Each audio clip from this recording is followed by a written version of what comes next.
Good afternoon, everyone. I'm Mayor Jonathan Judd. The Moorhead City Council is holding its regularly scheduled meeting using virtual meeting technology under an emergency declaration due to COVID-19. I am in the City Council chambers with the Assistant City Manager and the City Clerk and one other staff member. Council members are attending remotely. Any public comment received prior to this meeting will be read as a part of the record during the applicable agenda item. The public may participate during the meeting by calling 218-299-5001. Public input will be taken by a staff member and provided to me to be read during the meeting. Or you may request that your call be bridged to the virtual WebEx meeting and speak directly during a public hearing or citizens addressing the council agenda item. Again, the public comment line is 218-299-5001. If no answer, please leave your message and a callback number. Then with that, I'll call the meeting to order. Madam Clerk, will you please do roll call, and the time is approximately 1:04 p.m. Shelley Dahlquist.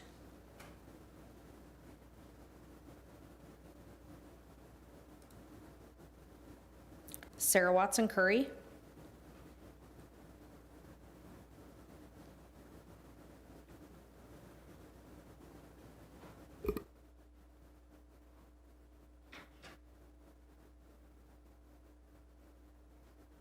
Shelley Carlson.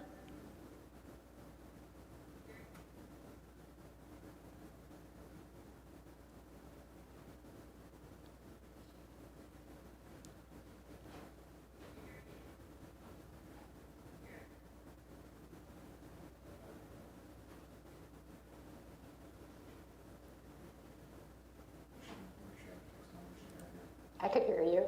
There we go. We'll try it again. Shelley Dahlquist. Here. Sarah Watson Curry.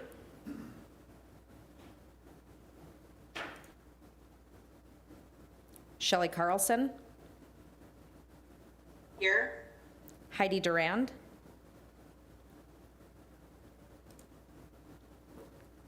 Deb White. Here. Larry Seljevold.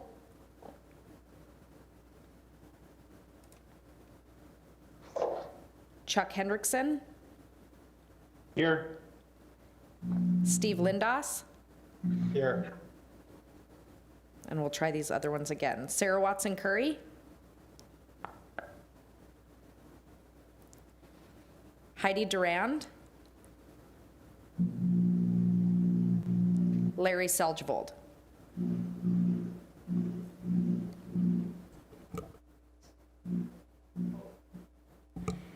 And Mayor Jonathan Judd.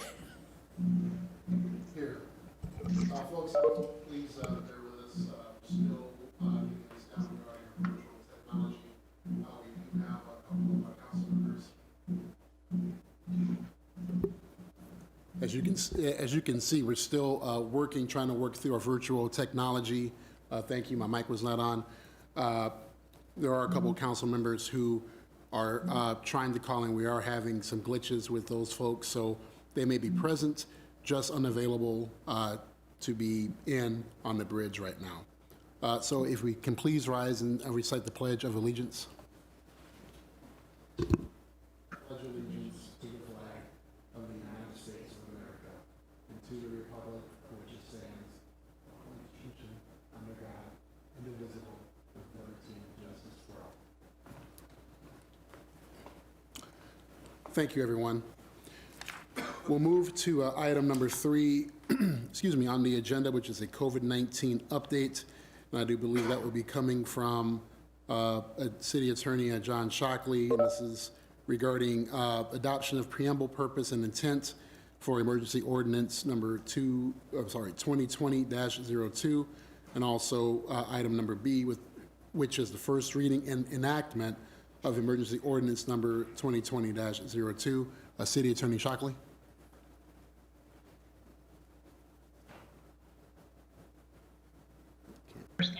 I have a housekeeping item. The first reading listed on page 4 also has a first and second reading. An emergency ordinance only needs a first reading, and the date should be 3/27/2020. There was apparently a typo on the agenda item. Just wanted to note that for clarification purposes.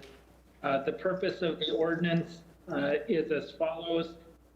During the COVID-19 situation, we still have ongoing projects that the city is receiving bids for, and we wanted to make sure that we had a clear process to receive bids through electronic submission means.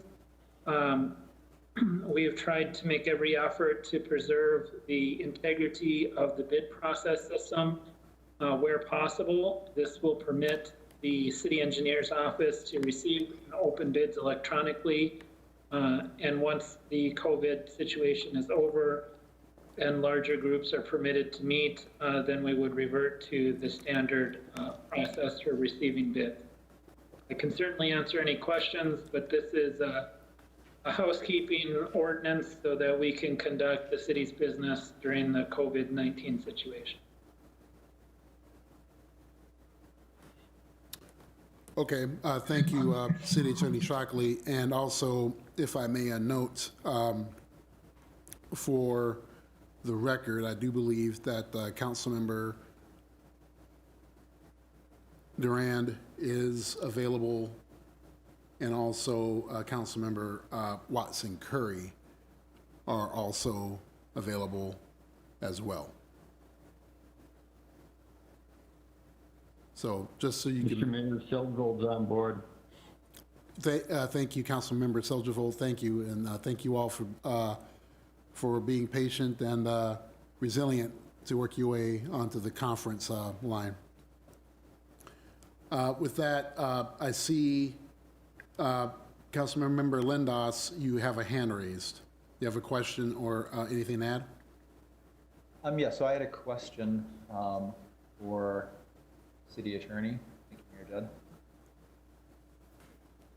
Yep. Okay, so under Section 4, the bid opening alternatives, item 8, I know it's best practice to have at least 2 city employees available. If only one is able to be available, is it necessary to make sure it's videoed or in some other place recorded? There's no issue. So great question. We did put in number 8, the 2 city personnel would be available. The second half of the sentence says, unless unfeasible due to health pandemic or declared emergency. So I wanted to leave the discretion with the city engineer's office. If they could not obtain 2 people there, it's preferred. The reason that it will be either audio or video. We didn't necessarily want to impose the requirement of a video recording in the event that there was an electronic glitch. We are intending as a best practice to record the bid openings, but we just didn't want to make it mandatory on the city in case there was, in fact, an electronic glitch where the video didn't work for some reason. But that would be the intent, is to keep a recording of both an audio and a video recording. And in fact, yesterday I was working with another city that we just conducted our first bid opening via the system. It worked well, but they were having some issues with the video recording. So, Thank you. Excuse me, are there any other questions or comments related to Mr. Shockley's presentation or comments? Hearing none, I'll entertain a motion. And I think, Mr. Shockley, do we need to do these separately? correct. Or you could do them together. You could do both A and B in one motion. Thank you. So is there a motion to adopt 3A and B in one motion? So moved by Carlson.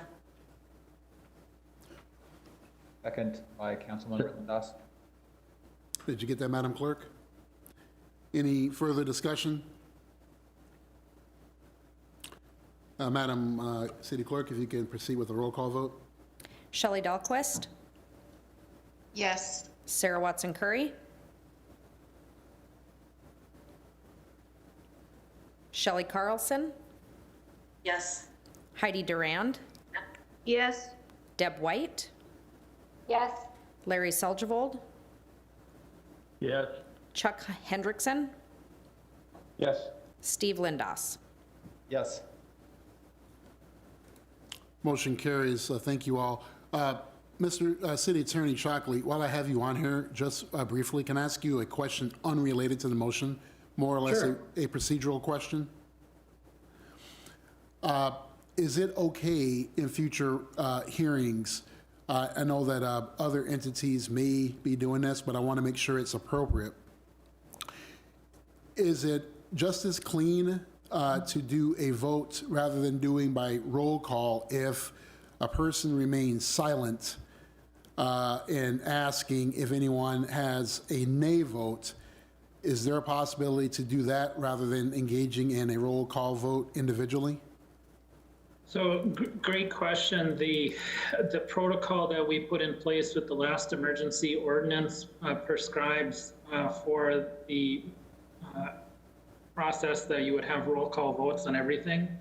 And in Minnesota, the open meeting laws are more stringent than they would be in other states. And so because we're taking on this extraordinary authority given to us by the state legislature, it's prudent to make sure that all votes are taken through a roll call that makes sure that the public understands who is voting in favor of a matter and who's voting against it. And so that's why we included that in the protocol in the first ordinance. In North Dakota, the state statute, to start out with in a normal circumstance, is more relaxed than in Minnesota. For example, in Minnesota, under normal circumstances, a city council cannot conduct an electronic meeting unless all members of the council can hear and see each other. And then you also have to publish notification of the location of the council member that is calling in remotely. And the public has to have an opportunity to attend that council member's location. When you invoke an emergency, we don't have to go through those requirements. And as such, because we don't have to go through those more stringent requirements, including a requirement to just have a roll call vote, I think is prudent in that it stays with the intent of the state statute regarding pandemics. Thank you for that clarity, Mr. Shockley. I really do appreciate that, as we want to make sure that we are complying with the ordinance. So does that bring about any questions for council members at all? Okay, hearing none, then I will entertain a motion to adjourn. So moved, Deb White. Second by Chuck. All right, folks, we are adjourned. Take care, stay safe, stay healthy. Moorhead proud. Have a good afternoon. Thank you.